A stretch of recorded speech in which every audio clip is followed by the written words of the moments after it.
Tut's mother, the younger lady. She's been laid to rest here, back in Cairo, in the treasure trove that is the Egyptian Museum. Here, just a few feet away, are the remains of Akhenaten, Tut's father. When Albert compared his genetic profile with that of the younger lady's, he discovered something shocking. In a 21st century museum and a 3,500-year-old tomb, Egyptologists are piecing together the supernatural story of Tutankhamun's life after death. Of a pharaoh on a mission through the underworld, fighting against the forces of darkness to save the sun and the earth from annihilation. With the highest possible stakes, the people who packed Tutankhamun's tomb did everything in their power to ensure he was prepared for the mission ahead.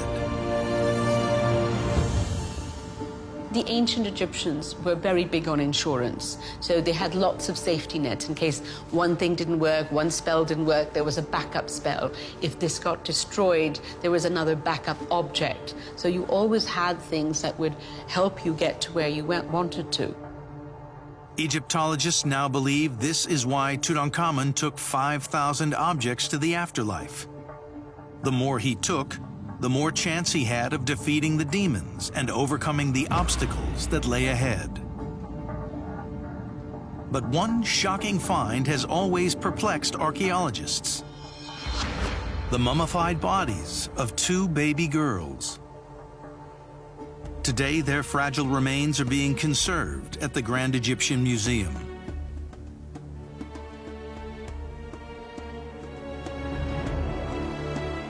DNA analysis reveals these two tiny girls were most likely Tutankhamun's daughters. But tragically, both had been stillborn. One girl at around 4 months, and the other at nearly full term. There was such a high mortality rate for infants and sort of stillborn children in the ancient world that it's not surprising. But it is extraordinary to have them carefully mummified, wrapped up, cocooned, put in these coffins and placed in their father's tomb. These tiny mummies are an incredibly rare discovery. But Egyptologist Joyce Tilsley believes there is an explanation for their burial alongside the pharaoh. She suspects they were the ultimate insurance policy. Tutankhamun was very wealthy. He could have dug a grave for his daughters anytime he wanted to. So the fact that their bodies have been saved to be buried with him suggests that perhaps it's not just a practical reason, but there's a ritual reason for them being there as well. In ancient Egyptian art, women and girls were often cast as protectors, standing alongside their fathers or the gods. And for Joyce, they were more than simply good luck charms. They were active participants in Tutankhamun's journey through the underworld. By being either physically in the boat with Tutankhamun or just having their spirits supporting him while he's in the boat, Tutankhamun will be protected by these two daughters who he has in the tomb with him.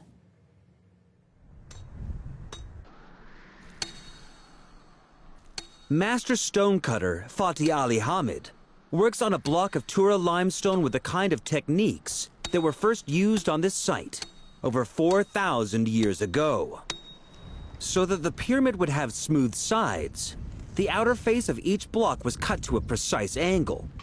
Then it was polished, using a sandstone brick and fine sand as an abrasive.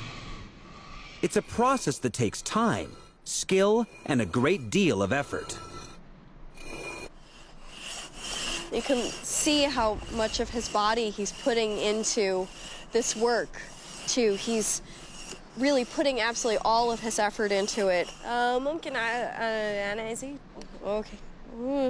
يعني. يلا. لقى أنا مش شديد. Oh. Well, you know, I'm kind of proud of myself. I can already see many of the tool marks disappearing. Just, for example, right here, you can see these tool marks are almost already completely gone. The aim is a finished product that is not merely smooth, but shining. We can also see the difference between the unworked side with the incredible bright whiteness of the worked limestone. The pyramids that we see today are obscured by smog, blackened by pollution. This is what they actually would have looked like. This level of workmanship, carried out by hand over the entire surface of the pyramid, would amount to millions of man-hours. The exciting thing about studying pyramid building is that you learn both about the micro and the macro. Not only did it require incredible skill in these small environments, but also incredible administrative skill to be able to marshal the human energy and power of hundreds, if not thousands of people to build these objects, to bring the objects here, to work them and get them, and then put them up in place. We can now form a picture of how the pyramid would have looked on the day it was completed. A perfect triangle of white, dominating the horizon and reflecting the powerful Egyptian sun with a dazzling glare. It must have truly added to the impression of Giza as a magical port city bathed in sunlight, if not actually existing ethereally in the celestial light. British Egyptologist Dr. Chris Naunton is on the trail of an ancient Egyptian mystery.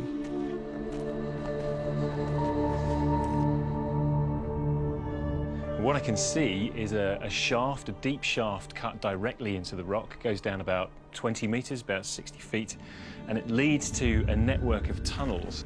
And these extend for about 100 meters, 300 feet, something like that. And in the walls of these tunnels, there are niches, kind of side chambers. The discovery is known today as the Royal Cache. Among the mummies are 10 pharaohs, including some of the greatest names of ancient Egypt. But alongside legendary kings like Ramesses the Great and Seti I is a little-known pharaoh whose reign is shrouded in mystery. Seqenenre Tao. Seqenenre isn't as famous as some of his successors like Ramesses the Great or Seti I, but the fact that he was buried alongside those pharaohs suggests that for the ancient Egyptians, he was every bit a part of that line of great kings. Who is this mystery pharaoh buried among the greats? The first clue, an inscription on the lid of his coffin. Seqenenre the Brave.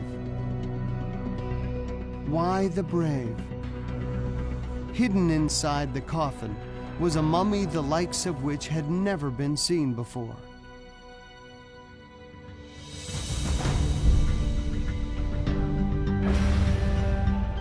When we look at the front of his face, it certainly doesn't look normal. It's very distorted. You may just be able to see the ends of the nose there, but the whole of the nose, the eye on the right, the bridge of the nose, the eye on the left are all very distorted.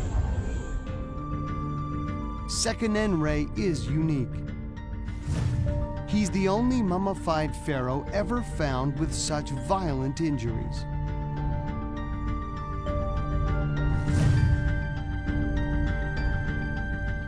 Dr. Richard Shepard is a world-renowned forensic pathologist. His specialty? The investigation of suspicious deaths. These are the two wounds to the right side of Seqenenre's head. This is a wound where actually a piece of the skull has been forced in. It's been smashed into his brain underneath this, producing this large crater-like effect. This wound has a slightly different appearance, partly because I think a bit of the bone has broken off, possibly as the weapon was removed. It's flipped a piece of the outer part of the skull off.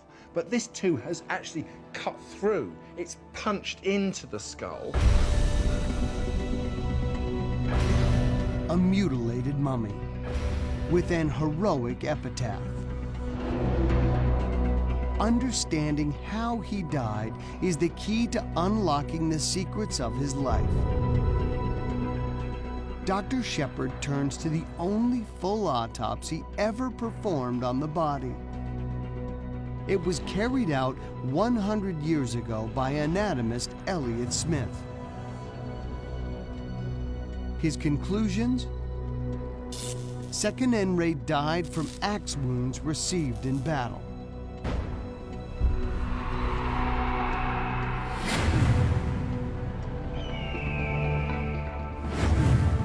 Dr. Shepard is taking a closer look at Smith's report. Elliot Smith says axe in his report, and I'd back it up forensically from our knowledge now. When I look at these two injuries, what I can say is that they are both lethal wounds, and you'd probably only need one of them to cause death, but the two together are a certain cause of death. The experts agree on the cause of death. Fatal axe blows to the head. But did he receive these wounds on the battlefield? And if so, why risk a pharaoh's life on the front line?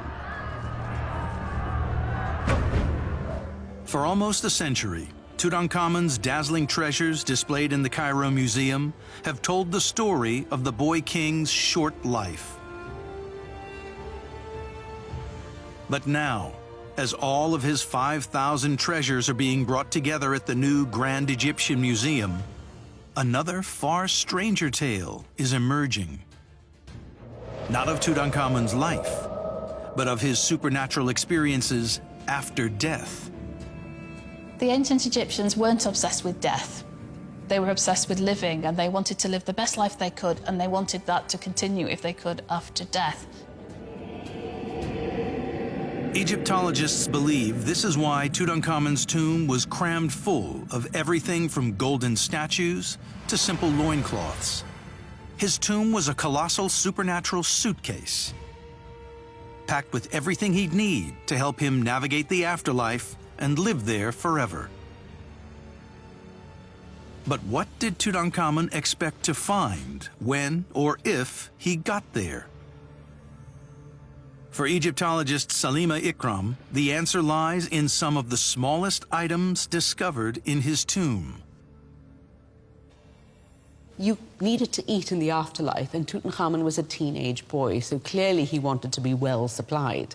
And so he had bread, he had wine, he had pomegranates, little green onions, and garlic. So he could flavor his food or munch on the green onion. And there are dates. There are piles of dates here. But what's really amazing about Tutankhamun's dates is that they were pitted, so he wouldn't have to chew around and throw out the pit. So these are really posh dates for the afterlife. And these were just the appetizers. For the entree, Tutankhamun could choose from an all-you-can-eat buffet of Egypt's finest meats. He had ribs, he had large joints of meat coming from the foreleg of cattle. And there are all these boxes of mummified poultry. Often the containers are made in the shape of what they are supposed to contain. It was a feast fit for a pharaoh, pre-cooked, pre-packed, and preserved for eternity. What is the real story of Tut's tomb? And can new clues help reveal its ultimate secrets?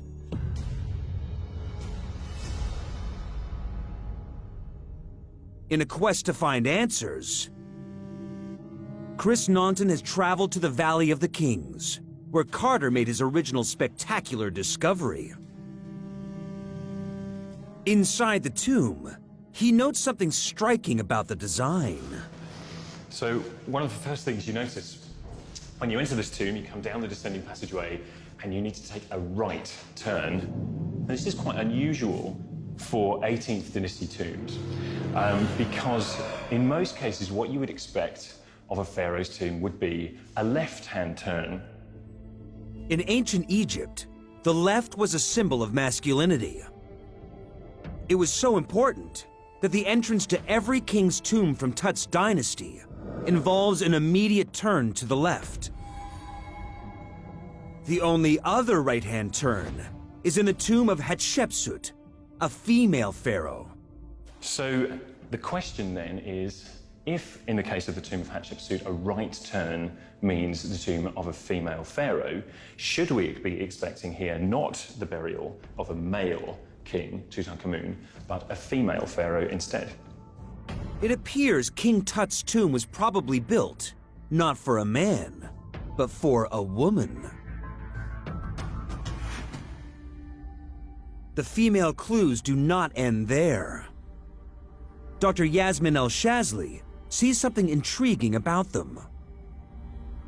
If you look carefully at the faces on the stoppers of these canopic jars, you'll notice that the portrait is quite different from that of Tutankhamun.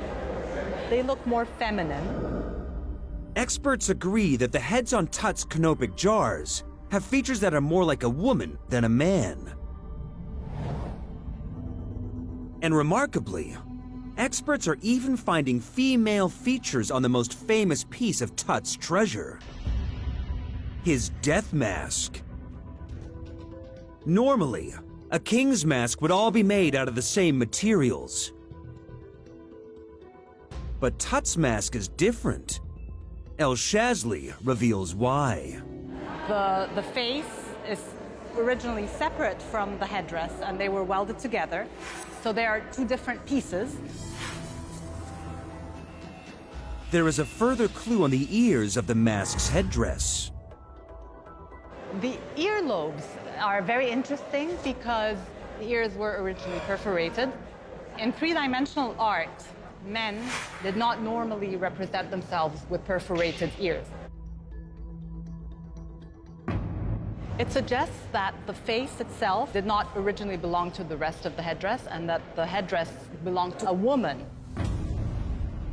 The pierced ears indicate that Tut's iconic headdress may originally have been made for a woman, as were many other objects in Tut's tomb. The enduring question has been, who was she? While most Egyptologists will agree that this is a 3,000-year-old piece of propaganda, there are dissenting voices. Serious doubts are beginning to emerge about the manner of the bust's discovery. There are those who would go even further in questioning not only the manner of the discovery, but whether it is in fact ancient at all. One man believes that the Nefertiti bust is a 20th century fake.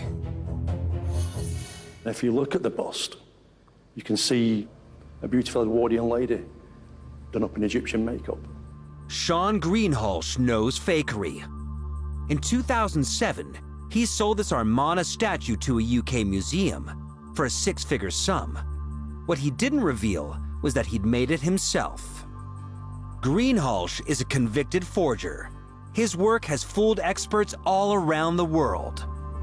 He sees the hand of a faker all over the Nefertiti bust. It's supposed to be the work of a master sculptor, but the technique says otherwise. For Greenhalgh, what gives the game away is the layer of stucco plaster that covers the limestone core and forms the bust's most intricate features. That's the work of, if not an amateur, then a second or third rate sculptor. And none of those would look for the pharaoh. He'd only have the best. That'd be like finding a Michelangelo sculpture in marble, and then you'd find out that the ears, the eyes, all the hands, the difficult parts are all made in stucco and added on. It just wouldn't be done. And there is another inconsistency: Nefertiti's missing eye. The left socket is empty, while the right eye is made from an inlay of black wax and rock crystal. Greenhalgh believes that the right eye is genuinely ancient, sourced to make the bust look real. It's a major point to its fakery because it's the kind of thing I've done myself, sourcing beads or pearls or whatever for in a piece. Borchardt searched the area where the bust was discovered, offering a cash reward to anyone who could find the missing eye. It never was found. Greenhalgh believes it never existed. It would be possible to source a quartzite eye, but to find a pair, well, that'd be very long odds. Greenhalgh argues this is the only way to explain the empty socket. To ancient Egyptians, the eyes were a window to the soul. So representing the queen with one eye missing would be a shocking sign of disrespect. Finally, Greenhalgh thinks he knows why the forger picked Nefertiti and the Amarna period. If you're going to pick a period of Egyptian art to fake, the Amarna period is really the best, because the sculpture wasn't any more difficult than any other period, but it is the most valuable today to collectors, and the rarest because it lasted such a short period of time. The damage on it is the major point of it being a later copy. It's something I've done myself, something I've seen on other fakes. It's quite obvious if you look at where it's damaged. The ears are damaged, so obviously it's been dropped left and right sides. The back of the head has been damaged, and most telling, the cobra on the conical cap is almost obliterated. To remove it, it would have taken off the nose, the brow ridges, and the chin. There's absolutely no damage to the face. The damage is selective, and that's a dead ringer for a fake. When the discovery of the Nefertiti bust was announced to the world, it revived the memory of a queen, all but forgotten for 3,000 years. To understand who she really was and why the bust was made, we first need to understand the role that Nefertiti played in the turbulent reign of her husband, the pharaoh Akhenaten. When Akhenaten came to power, he started making some fairly radical changes. Egyptian religion had always been strongly polytheistic, so many different gods were worshipped. Akhenaten decided to deny the existence of those gods. His people would worship just one god, through him. That would be the light of the sun. He called it the Aten. Akhenaten seems to have had a moment of truth, of seeing that all of these other forms of divinity that people so liked really had no substance. There's nothing you can see except what is man-made. The only form of power that you can't really understand is the sun, and it's there, you can see it, and that's all that matters. So though he's a king, Akhenaten is a revolutionary. His changes send a shockwave through Egypt. To the ancient Egyptians, simply to say that there was one god and none of the others existed would have profoundly affected the understanding that Egyptians had of their whole environment and their whole cosmos.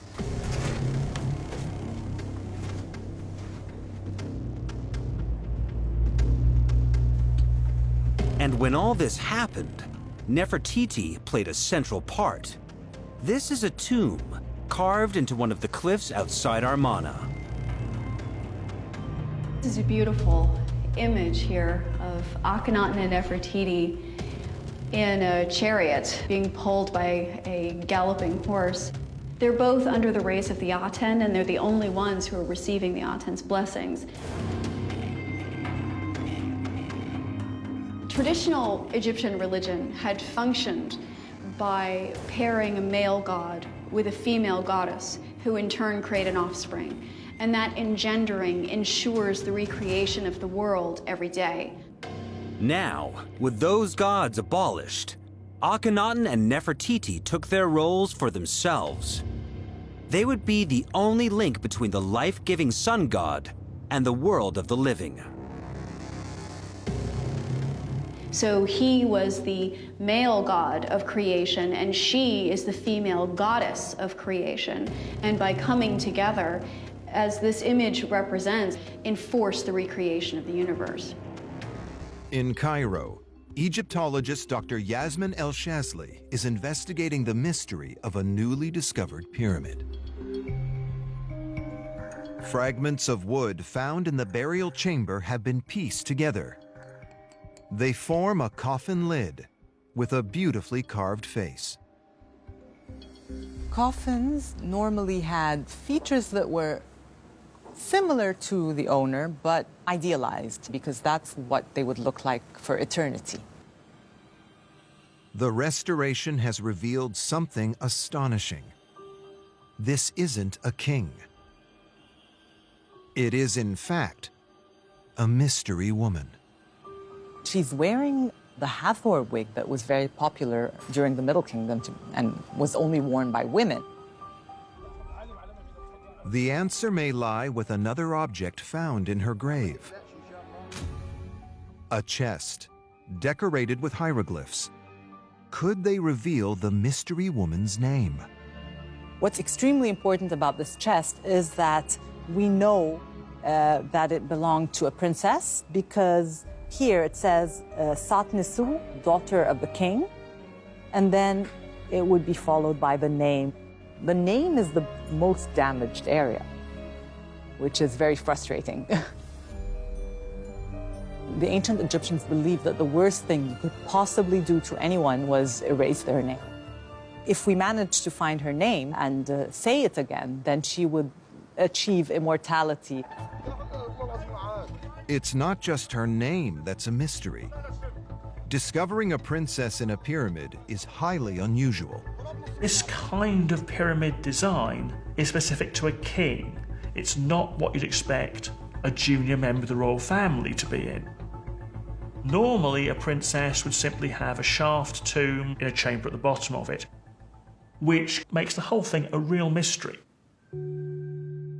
To understand more about the princess, the team must investigate the age she lived in.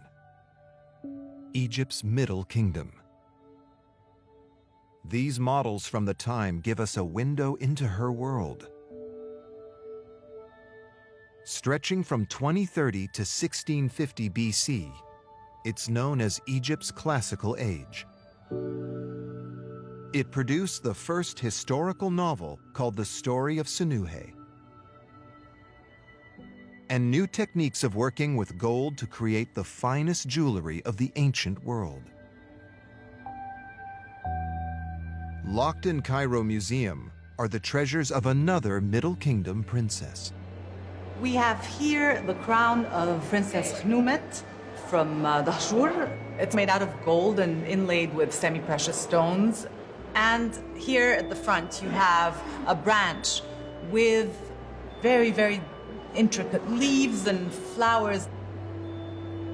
This necklace is very delicate and very intricately decorated. This, for example, is the symbol of life, the Ankh. And this is a very famous amulet as well. It's the Eye of Horus that helps protect the wearer. The newly discovered tomb probably contained material very similar to this. A lot of gold, which is probably why it would have been robbed a long time ago. Ordinarily, there was a very clearly articulated process for burying the king and making sure that everything was perfect. It appears that this was not the case for Tut. One of the interesting features of these walls and the paintings is these strange sort of spotty marks. These black patches that you see all around the walls are in fact organic. They are mold. This mold appears nowhere else in the Valley of the Kings. At first, conservation experts worried that in this otherwise dry environment, the mold was being caused by the breath and sweat of countless tourists. But a study of Howard Carter's original photographs revealed that this could not be the case. And it gives experts an insight into events over 3,000 years ago, to the precise time of young Tut's burial. It seems that his tomb was sealed before the paint on the walls had dried. The supposition is that the walls had some residual humidity from the painting that was still there when the tomb was sealed. In this case, if the paint was still wet, you very much have this sense that everything was done as quickly as possible. Conservation expert Adam Lowe and his team recently took high-resolution photographs of the burial chamber's paintings. At a resolution of up to 100 microns, they reveal details as small as the tip of a human hair, including the individual brushstrokes of ancient craftsmen. Seen close up, the brushstrokes do seem to have been painted in a hurry. You can see here there are clearly traces of brush marks that are clearly done like this. So they're not done like this. The application of the ochre color is done very fast with bigger brushes. I mean, that's a very fast mark. That's a... my estimate is that it wouldn't have taken a team of skilled painters much over a week to paint Tutankhamun's tomb. Painting a king's tomb normally took years of work. So why was Tut's tomb prepared in such a rush? Egyptian kings normally had their tombs built and decorated long before they died. But Tut's mummy reveals he died unexpectedly, around the age of just 19. According to ancient tradition, only 70 days can elapse between the moment of the king's death and the sealing of his tomb. Dr. Hutan Ashrafian is a leading surgeon. He specializes in cold cases from the ancient past. By carefully studying the family, Dr. Ashrafian's noticed distinct medical patterns that together could explain what killed King Tut. The family are very interesting in that they all died relatively young. We know that Akhenaten died early. We know that Tutankhamun, his son, died early. We know that the great-grandfather died relatively early. They died at a sequentially younger age. There's another familial pattern hidden here in plain sight.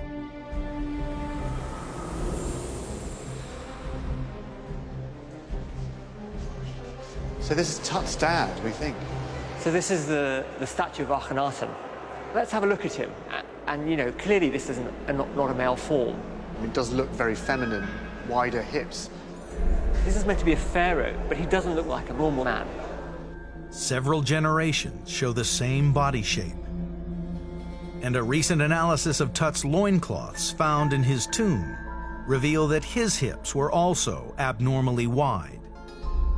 Dr. Ashrafian believes some of King Tut's family suffered from gynecomastia, causing men to develop feminine features such as breasts and rounded hips. Our search for a genetic culprit is narrowing. Tut's mother, the younger lady, she's been laid to rest here, back in Cairo, in the treasure trove that is the Egyptian Museum. Here, just a few feet away, are the remains of Akhenaten, Tut's father. When Albert compared his genetic profile with that of the younger ladies, he discovered something shocking. It's not only that this is the father and this is the mother of King Tut. It turned out that they are brother and sister, which was a big surprise for us. So Tut's mother and father, so their mother and father, they were also brother and sister. So Tut was a product of incest. A lot of incest happened. They didn't like to get royal and non-royal blood mixed, so they tried to keep it within the royal family. So it's official. Comprehensive genetic profiling has proved that Tut's parents were brother and sister. Tutankhamun was born out of incest. Dashur. 15 miles south of Cairo, it's one of Egypt's most mysterious royal graveyards. Today, only a handful of pyramids survive. But the remains of many more lie hidden beneath the desert sands. Egyptologist Dr. Chris Naunton has spent his career hunting for these lost tombs. He has come to Dashur, where Egyptian archaeologists have made a thrilling discovery. This is a pretty exciting moment. We're in it's an amazing kind of lunar landscape. This is the Bent Pyramid, just slightly closer to us, and what's known as the Red Pyramid behind it. But we're going to a much less well-known part of the site, where something very intriguing, to say the least, has been uncovered just very recently. This crater was the site of a large quarry, until workers stumbled upon blocks of finely cut limestone buried deep in the sand. Egypt's Ministry of Antiquities began to excavate. Excavations have revealed a passage that once led from the entrance to deep under the pyramid. The stairs lead to an underground complex, the heart of the pyramid. These huge blocks are protecting the only access to the chamber and any mummy and treasure that may be hidden inside. And unlike any other pyramid found so far, it still appears to be sealed. Egypt's Ministry of Antiquity has granted permission to raise the capstone to reveal what lies within.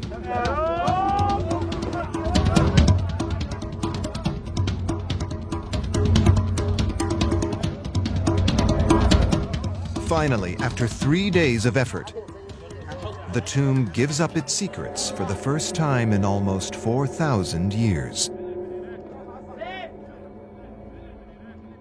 But what's inside is a shock. Oh, goodness me. Its contents are in disarray. The archaeologists hope to be unveiling treasure. But now, there's a mystery to solve. There are two questions here that we need to start trying to answer. One is, who was buried here? Who was this pyramid built for? And then secondly, how is it that an apparently completely sealed, unbreached burial chamber comes to have been disturbed?